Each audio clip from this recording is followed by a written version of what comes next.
Selamat siang para peserta webinar Halo Pajak. Selamat bergabung di webinar Halo Pajak. Pada siang hari ini kita akan menyelenggarakan webinar mengenai program pengungkapan sukarela menurut Undang-Undang Harmonisasi Peraturan Perpajakan. Bapak Ibu peserta webinar, sebagaimana sudah diinformasikan sebelumnya bahwa webinar kita pada hari ini ya akan diisi oleh keynote speech Bapak Justinus Prastowo, dan nanti selanjutnya akan disampaikan materi oleh Ibu Inge Diana Rismawanti ya. Beliau adalah Kasubdit Penyuluhan Perpajakan di Direktorat Jenderal Pajak. Bapak Ibu peserta webinar, kami berharap semua sudah bisa bergabung untuk mengikuti acara webinar kita pada siang hari ini. Dan pada siang hari ini kita bersyukur kita dapat ditemani oleh Bapak Justinus Prastowo selaku staf khusus Menteri Keuangan di bidang strategi komunikasi khusus. Pada kesempatan ini kami berharap nanti Pak Justinus Prastowo bisa membagikan informasi atau sharing informasi mengenai program pengungkapan sukarela, yang mana menurut kami Bapak Justinus Prastowo ini sangat banyak terlibat dan mengikuti semua proses pembentukan Undang-Undang Harmonisasi Peraturan Perpajakan khususnya mengenai PPS ini, yang sampai saat ini sangat dinanti-nantikan mengenai peraturan pelaksananya, dan kita juga berharap tadinya sebelum dilakukan webinar ini, peraturan pelaksanaan dari program pengungkapan sukarela ini sudah keluar. Namun demikian, sampai saat ini belum juga diundangkan. Namun kami percaya nanti Bapak Justinus Prastowo dan Ibu Inge Diana Rismawanti nanti bisa memberikan informasi kepada kita semua para peserta webinar, sehingga nanti kita bisa memahami apa program pengungkapan sukarela ini. Apa bedanya program pengungkapan sukarela ini dengan tax amnesty yang sebelumnya sudah dikeluarkan pada kebijakan sebelumnya yang diundangkan lewat Undang-Undang Ketentuan Perpajakan. Mengapa nama yang digunakan di dalam undang-undang yang baru ini adalah program pengungkapan sukarela, bukan tax amnesty seperti sebelumnya, di mana letak perbedaannya nanti, apa fasilitasnya, atau apa manfaat-manfaat yang diperoleh wajib pajak apabila wajib pajak mengikuti program pengungkapan sukarela ini, apa benefitnya, dan juga kalau wajib pajak tidak mengikuti program pengungkapan sukarela ini nanti, apa kerugiannya. Di dalam webinar ini kita harapkan nanti isu-isu yang tadi bisa disampaikan dengan baik oleh Bapak Justinus Prastowo dan juga nanti diikuti oleh Ibu Inge Diana Rismawanti mengenai topik pengungkapan sukarela ini. Baiklah Bapak Ibu peserta webinar, kami tidak berlama-lama lagi karena Pak Justinus sudah hadir di tengah-tengah kita. Kami persilakan kepada Bapak Justinus Prastowo untuk memberikan keynote speech pada webinar kita siang hari ini. Kepada Pak Justinus kami persilakan Pak. Terima kasih. Terima kasih Pak Wiston Manihuruk yang saya hormati, juga di sini ada Bu Inge Diana Rismawanti dari Ditjen Pajak, ada Pak Sahata Situmorang, dan Bapak Ibu para peserta webinar yang hadir pada siang hari ini. Assalamualaikum warahmatullahi wabarakatuh, selamat siang, Shalom, Om Swastiastu, Namo Buddhaya, Salam Kebajikan. Pertama, tentu mari kita ucapkan puji syukur pada Tuhan yang memberikan kita nikmat sehat, keadaan baik, sehingga bisa beraktivitas dan ikut webinar pada siang hari ini. Yang kedua, tentu terima kasih untuk Pak Wiston dan Pak Sahata untuk undangan yang disampaikan. Senang kami bisa hadir dan ikut terlibat dalam webinar yang diselenggarakan oleh Halo Pajak. Dan terima kasih juga Bapak Ibu yang berpartisipasi pada siang hari ini dengan terus bersemangat ingin mencari informasi yang baik, informasi yang utuh, yang terkini mengenai isu perpajakan, khususnya pada siang hari ini mengenai program pengungkapan sukarela. Nanti secara detail mungkin akan disampaikan oleh Bu Inge. Saya hanya berbagi beberapa hal yang sekiranya bisa menjadi background dari diskusi kita pada siang hari ini.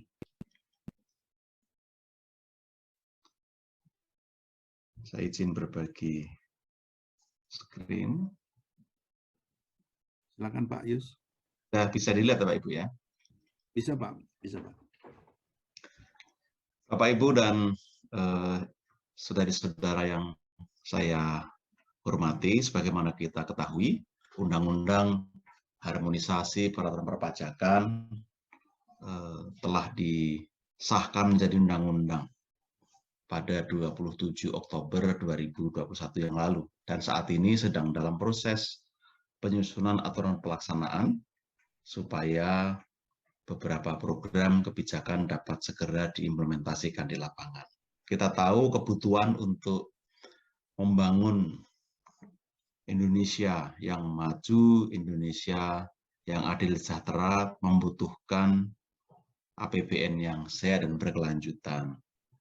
Dan dalam rangka itu pula kita butuh sistem perpajakan yang baik yang bisa menjamin kebersinambungan pembiayaan pembangunan kita. Untuk itulah ada Undang-Undang HPP yang diharapkan menjadi salah satu fondasi yang memperkuat upaya pemulihan ekonomi dan sekaligus upaya untuk bertransformasi agar ekonomi selain tumbuh semakin baik juga dapat menghasilkan outcome berupa penerimaan perpajakan yang berkelanjutan. Sebagaimana kita ketahui, kalau kita ingin memetik buah apel dan ingin mendapatkan buah yang banyak sekaligus, kita bisa menebang pohonnya, memotong dahan dan rantingnya. Tetapi ada resiko tahun depan mungkin kita tidak akan bisa mendapatkan buah lagi karena pohonnya sudah mati. Maka pilihan lain adalah kita mengambil tangga, kita memakai galah untuk bisa mendapatkan buah. Meskipun tidak mendapat semua, tapi pohonnya masih hidup. Itulah pajak yang memang diarahkan untuk memperkuat pohon supaya akarnya kuat ke bawah, batangnya kuat, daunnya lebat, buahnya banyak. Maka pajak hadir sebagai insentif, sebagai stimulus agar ekonomi atau pohon ini bisa tumbuh lebih kuat lagi. Nah, sebagaimana kita sering ketahui juga, kadang muncul kritik atau olok-olok, jangan berburu di kebun binatang. Ini juga menjadi pertimbangan bagaimana pemerintah ingin memfasilitasi mereka yang sudah patuh diberi kemudahan, diberi apresiasi, mereka yang ingin patuh difasilitasi. Tapi sebaliknya, mereka yang telah dipersuasi tapi memilih tidak patuh, tentu harus mendapatkan punishment. Ini yang terus dikembangkan dalam sistem perpajakan kita. Nah, Bapak Ibu, sebagaimana kita ketahui, penerimaan pajak yang sangat dibutuhkan oleh negara kita sangat menantang, terutama karena pandemi. Rasio pajak kita atau perbandingan penerimaan terhadap PDB masih cenderung lebih rendah dibanding banyak negara lain. Tantangan kita ada di sana, bagaimana kita mengoptimalkan rasio pajak dengan meningkatkan fairness, penguatan otoritas, perbaikan sistem administrasi perpajakan, sekaligus tetap berkomitmen menciptakan ekosistem dan iklim usaha yang baik, agar ekonomi tumbuh seperti saya sampaikan tadi. Nah, ekonomi sangat menantang, karena perlambatan, tentu pendapatan negara juga turun, padahal belanja kita meningkat. Saat bersamaan, pajak hadir sebagai stimulus. Nah, logika dari Undang-Undang HPP adalah bagaimana justru di saat kita menghadapi pandemi ini, kita sekaligus bisa memikirkan satu landasan kebijakan yang dapat kita gunakan di fase pemulihan dan transformasi ekonomi kita. Kita ingin membangun ekosistem perpajakan yang lebih baik.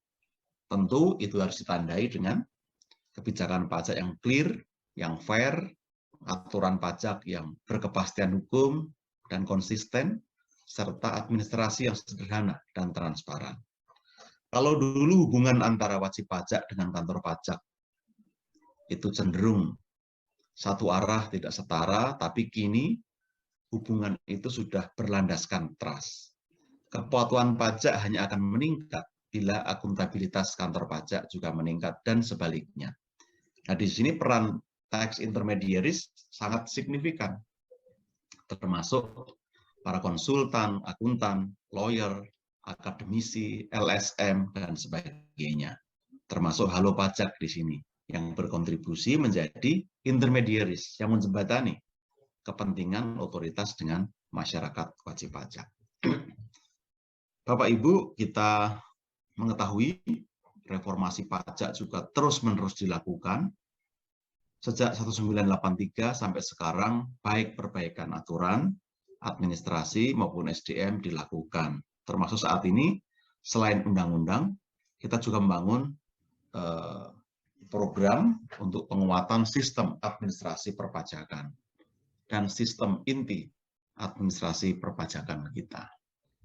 Harapannya, kita nanti bisa selaras, sejalan dengan inisiatif global yang akan memadu-madankan data informasi dari semua aktivitas masyarakat dengan sistem perpajakan kita.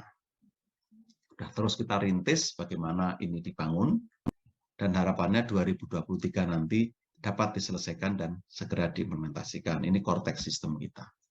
Nah, Undang-Undang HPP lahir sebagai tonggak baru perpajakan Indonesia. Kenapa ini penting? Karena undang-undang ini menjadi ownership semua pihak. Karena disusun secara inklusif, secara partisipatoris, sehingga ada rasa memiliki yang kuat dari para stakeholders.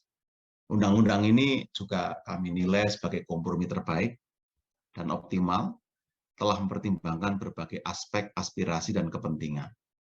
Nah, kita berharap Undang-Undang HPP ini akan semakin kuat sistem pajak kita, akan semakin kondusif iklim investasi kita, dan juga mendorong peningkatan kesadaran wajib pajak, sebagaimana Halo Pajak juga didedikasikan untuk melakukan edukasi, diseminasi informasi, peraturan, dan pengetahuan perpajakan.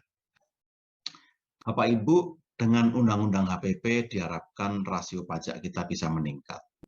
Tentu ini bukan hal yang instan, tetapi melalui perbaikan di sisi regulasi, diberi kepastian hukum, fairness, dan di administrasi dibuat lebih mudah. Beberapa pengaturan di dalam undang-undang juga dilakukan, termasuk bagaimana kalau kita lihat di klaster KUP misalnya diatur bagaimana NIK akan menjadi NPWP, sehingga administrasi lebih mudah dan masyarakat juga dibuat lebih mudah dalam menjalankan kewajiban. Pengawasan pun juga bisa lebih efektif. Lalu sanksi dimoderasi, menegaskan bahwa tidak semestinya negara mencari penghasilan atau pendapatan dari menghukum warga negara, tapi justru sanksi administrasi didorong, diarahkan untuk membangun perubahan perilaku menjadi sadar pajak dan patuh pajak. Penegakan hukum diperkuat tentu dengan penguatan atau penegasan juga prinsip ultimum remedium. Pemerintah memprioritaskan pengembalian kerugian negara, hak negara, bukan untuk menghukum. Di PPh juga diatur beberapa ketentuan, penambahan layer dan bracket yang diperluas, diperlebar untuk orang pribadi, ada PTKP UMKM, dan tarif PPh badan yang ditetapkan 22%. Termasuk pengenaan pajak atas natura. Untuk PPN ada beberapa pengurangan pengecualian fasilitas, tetapi juga diperkenalkan PPN final dengan tarif yang rendah dengan sistem yang lebih sederhana.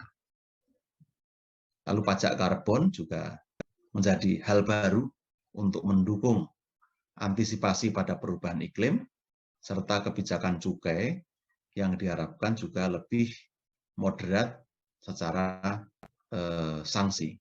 Dan yang kita bahas pada siang hari tentang program pengungkapan sukarela atau PPS. Nah, Ibu Bapak yang saya muliakan, program pengungkapan sukarela tadi Pak Wiston menyampaikan sama atau tidak dengan teks amnesti. Orang bisa dengan mudah menyebut ini TA jilid 2, yang mana yang mudah saja. Tapi secara prinsip memang ini memberikan pengampunan atau fasilitas pada wajib pajak, meskipun banyak hal yang membedakan itu. Kalau dulu dalam istilah tebak-tebakan itu di koran itu nampak sama, nyata beda, istilahnya begitu. Nah, apa yang membedakan dan apa persamaannya? Jelas program pengungkapan sukarela dimaksudkan untuk memfasilitasi wajib pajak yang sungguh-sungguh ingin jujur dan ingin patuh. Kenapa? Karena ada situasi, ada latar belakang yang amat berbeda antara teks amnesti tahun 2016 dengan PPS tahun 2022. Kita tahu Bapak Ibu, di tahun 2016 banyak orang yang ikut amnesti ingin coba-coba. Ada yang sungguh-sungguh, ada yang melaporkan sebagian, ada yang secara jujur mengaku khilaf. Aset ada yang tertinggal, terlupakan, belum dideklarasikan. Konsekuensi dari itu semua adalah sanksi yang sangat memberatkan, yaitu 200%. Ini menjadi keluhan dan justru menjadi hambatan bagi wajib pajak yang ingin mengaku, ingin jujur, patuh, tetapi takut dikenai sanksi yang sangat memberatkan. Untuk itu difasilitasi. Dan untuk wajib pajak orang pribadi, tahun pajak 2016 sampai 2020, karena pandemi, diberi relaksasi. Kedua program ini menggunakan tarif PPh final yang jauh lebih tinggi dibanding tarif teks amnesti tahun 2016. Nah, harapannya dengan skema ini, betul-betul mereka yang ingin patuh, ingin jujur yang memanfaatkan, silahkan dengan tarif 6, 8, 11% atau 12, 14, 18%, ini dimanfaatkan.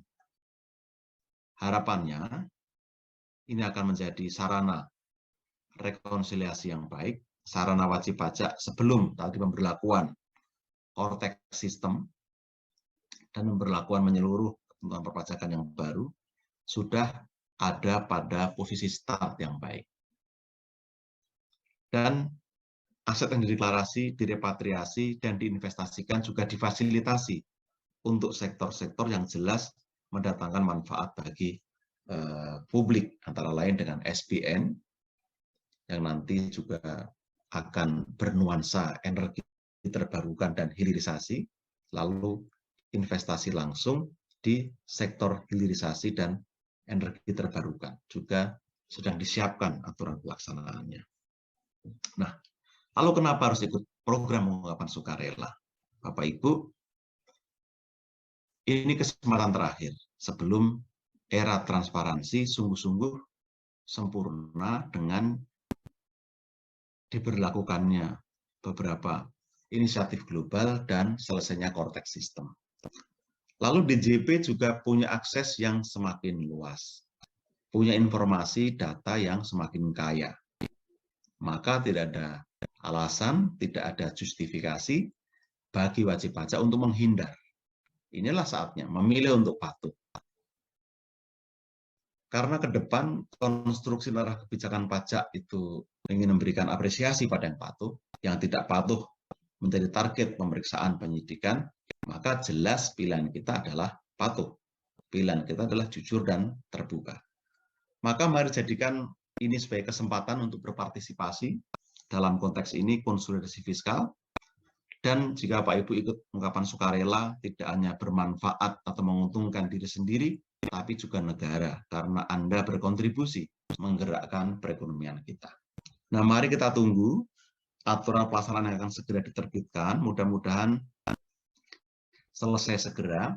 Harapannya minggu-minggu ini atau minggu depan awal sudah bisa terbit PPS ini dengan ketentuan lebih jelas terkait dengan tata cara partisipasi secara online, lalu ketentuan teknis lainnya termasuk investasi dan repatriasi, sanksi, dan lain-lain yang akan diatur secara lebih detail dalam Peraturan Menteri Keuangan. Jadi itu yang dapat saya sampaikan. Selamat berwebinar, Pak Wiston dan Bapak Ibu semuanya. Semoga banyak mendapatkan manfaat. Bila ada aspirasi, masukan, atau pertanyaan, silakan disampaikan ke Ditjen Pajak. Boleh melalui Bu Inge, boleh melalui saya. Nanti pasti akan kami eskalasi ke pimpinan agar dapat dicarikan solusi atau jawaban yang baik. Kami rasa itu, Pak Wiston, yang dapat saya sampaikan. Selamat berseminar. Terima kasih, semoga bermanfaat. Dan saya akhiri, wassalamualaikum warahmatullahi wabarakatuh. Saya kembalikan. Baik, terima kasih Pak Justinus Prastowo yang sudah memberikan keynote speech ya pada webinar kita pada siang hari ini. Pak Justinus Prastowo, ini kita mau ajak bincang-bincang sebelum Bapak nanti sibuk ada acara berikutnya. Jadi yang pertama Pak Justinus Prastowo ya, ini mungkin ada sedikit-sedikit pertanyaan-pertanyaan yang mungkin Pak Justinus nanti bisa memberikan informasi sebelum Bapak ada acara yang berikutnya. Jadi yang pertama Pak Justinus, kalau kami baca ya undang-undangnya maupun kami ikuti juga di dalam sosialisasi yang sudah ada ini, memang masih ada masyarakat yang masih bimbang atau mempertanyakan mengenai pengungkapan program pengungkapan sukarela ini.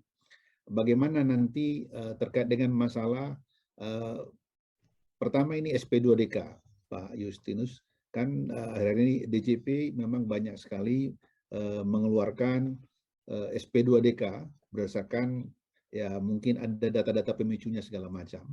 Dan ini juga nanti kaitannya nanti dengan masalah PPS. Nah, ini apakah nanti dengan wajib pajak ini ikut PPS ini nanti, maka SP2DK yang sudah mereka terima terkait dengan tahun pajak 2016 sampai dengan 2020 akan otomatis nanti akan berhenti sendirinya. Itu yang pertama Pak Justinus. Dan yang kedua, ini terkait dengan masalah aturan peralihan ini Pak Justinus. Kalau dulu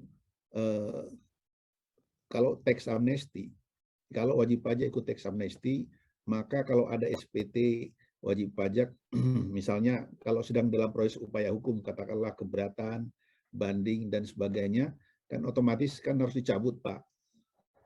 Jadi tidak ada upaya hukumnya. Kami mencoba melihat-lihat kemarin, apa saya juga masih kurang teliti melihat, ya yang dibahas di situ mengenai syarat mengikut TA, dia tidak sedang diperiksa, tidak sedang bubar, tidak sedang dalam menjalani proses dan sebagainya. Mengenai wajib pajak yang masih dalam proses upaya hukum ini, misalnya keberatan, banding, dan seterusnya, apakah mereka boleh ikut apa tidak? Mungkin itu sekian, itu sekelumit dari saya dulu, Pak Justinus, mungkin bisa diberikan informasi terkait dengan permasalahan tersebut. Terima kasih Pak Justinus. Baik, Pak Wiston, banyak yang menjadi concern ya. Tentu saja yang pertama mengenai SP2DK. SP2DK tentu diterbitkan berdasarkan pada data yang telah divalidasi, dianalisis.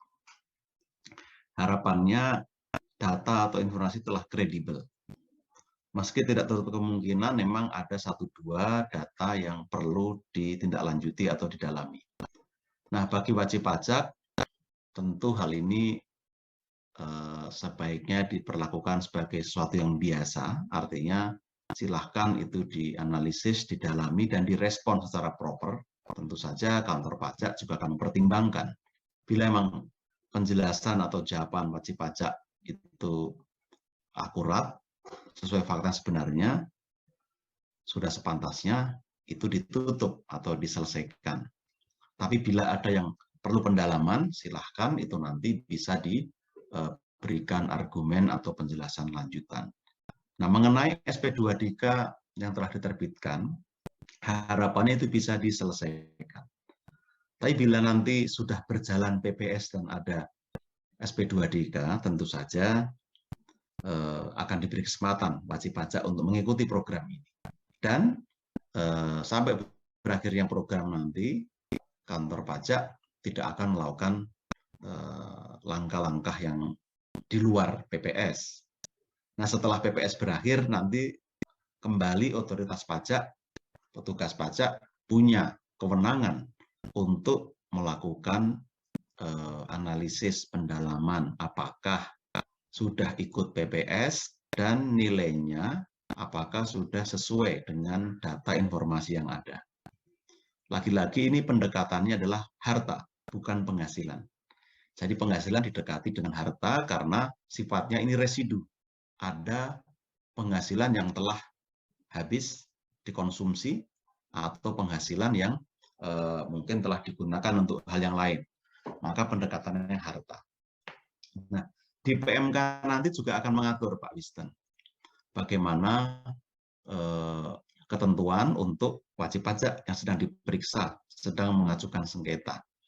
Akan diatur bahwa bagi wajib pajak yang mengikuti PPS harus menyelesaikan terlebih dahulu bila sedang diperiksa atau dibukber atau disidik, dan bila ada dispute, baik keberatan, banding atau peninjauan kembali, nanti juga akan dibuat semacam pernyataan untuk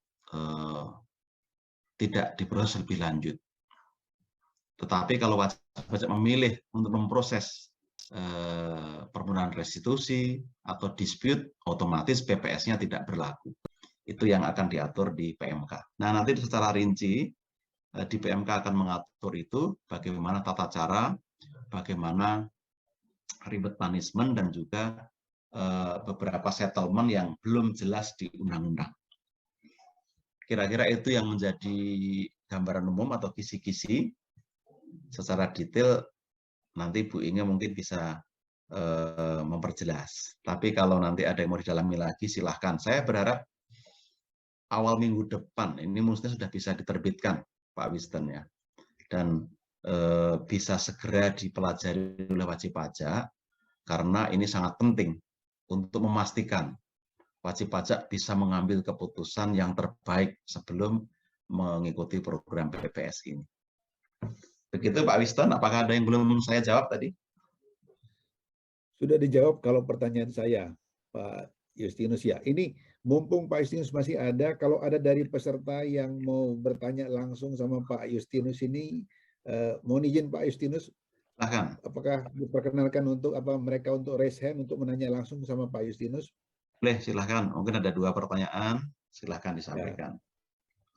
Ya, ini kepada para peserta webinar yang hadir, yang mengikuti acara webinar kita pada siang hari ini kesempatan yang bagus, ya. Pak Justinus masih memberikan waktu untuk bersama kita untuk memberikan informasi.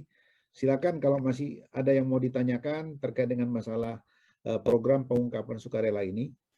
Mumpung Pak Justinus masih bersama kita, ada yang raise hand, silakan. Kalau nggak ada yang raise hand, Pak Sahata ada yang mau tanyakan? Kayaknya Pak Sahata juga banyak mau ditanyakan ini Pak Sahata. Di kolom chat itu ada pertanyaan itu Pak Wiston. Oh ya, udah masuk ini, udah ada yang masuk. Ini saya bacakan Pak, udah ada yang masuk pertanyaan, ya.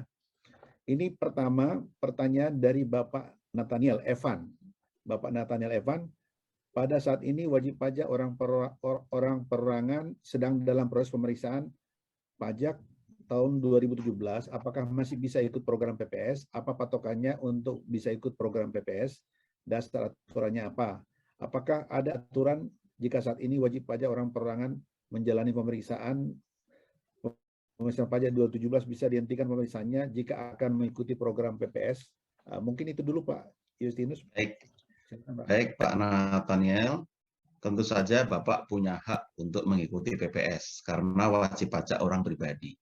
Dengan syarat proses pemeriksaan tahun 2017 diselesaikan terlebih dahulu. Maka ini ada kesempatan, silahkan diselesaikan. Penyelesaian berarti pemeriksa dan wajib pajak menyepakati pajak terutang berdasarkan SPHP dan tanggapan dari wajib pajak. Begitu itu diselesaikan, maka kita boleh ikut PPS. Karena kalau diperiksa baru setahun, logikanya masih ada beberapa tahun lagi yang mungkin belum sepenuhnya diungkapkan dalam SPT, sehingga berhak untuk mengikuti PPS ini. Tapi prosedurnya beda dengan waktu TA. Kalau waktu TA itu kan itu otomatis berhenti pemeriksaan. Nah, sekarang diselesaikan dengan membayar sebesar kewajiban yang disepakati dengan keadaan yang sebenarnya tentu saja. Begitu kira-kira Pak Nathaniel. Baik, makasih Pak Justinus. Satu lagi aja Pak Justinus ya, nanti biar selanjutnya Ibu Inge ya. Ini ada pertanyaan juga dari Bapak Krisnadi Arif ya. Bapak Krisnadi Arif, beliau menanyakan apakah warisan perlu diikutkan PPS? Yang kedua, kalau belum ber-NPWP tapi ingin ikut PPS, mekanismenya seperti apa? Apakah perlu lapor SPT tahunan juga? Jika ikut PPS, pembayaran PPh finalnya bisa dibayarkan berapa kali? Apakah bisa sebagian-sebagian? Ada harta tahun 2013, WP tidak ikut TA 2016, dan belum ditemukan DJP. Apakah WP tersebut bisa ikut PPS? Ini kira-kira pertanyaannya, Pak. Terima kasih. Ya, sebagian nanti detail mungkin bisa Bu Inga. Tapi saya jawab secara umum saja. Ya. Yang boleh ikut PPS untuk kebijakan 1, wajib pajak orang pribadi badan yang dulu ikut teks amnesti 2016, silakan ikut. Ini untuk pengungkapan harta tahun pajak 2015 mundur sampai 1985. Dengan tarif tadi 6, 8, 11% tergantung kondisinya. Nah, bila dulu tidak ikut amnesti, kalau menurut undang-undang ini tentu tidak perlu ikut PPS. Karena secara hukum sebenarnya sudah inkrah. Menurut Undang-Undang Pengampunan Pajak sudah inkrah karena sudah lewat 3 tahun kewenangan Ditjen Pajak untuk melakukan tindak lanjut dan sekaligus juga sudah daluarsa berarti. Itu mestinya sudah cukup jelas. Nah, untuk kebijakan 2 tahun pajak 2016 sampai 2020 silahkan ikut untuk wajib pajak orang pribadi dengan kondisi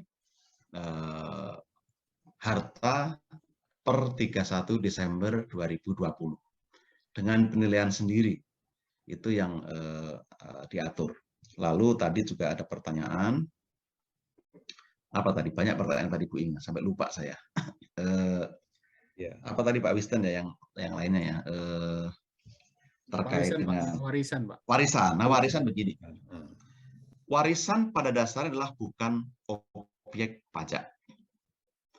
Tetapi warisan yang bukan objek pajak itu pun harus dilaporkan dalam SPT sebagai penghasilan yang bukan merupakan objek pajak dan dicantumkan dalam daftar harta.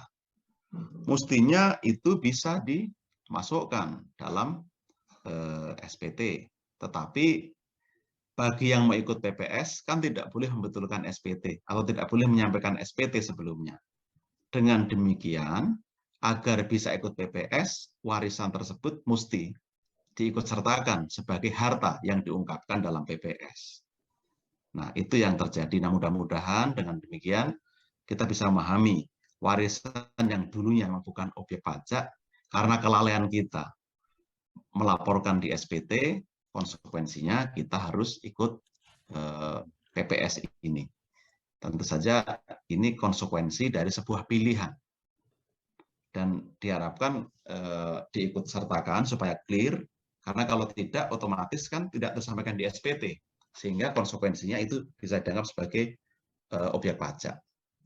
Nah, ke depan tentu bisa diperjelas lagi di SPT tahun-tahun mendatang untuk diikut sertakan, dilaporkan dalam SPT, tentu untuk warisan yang diterima di masa setelah 2020.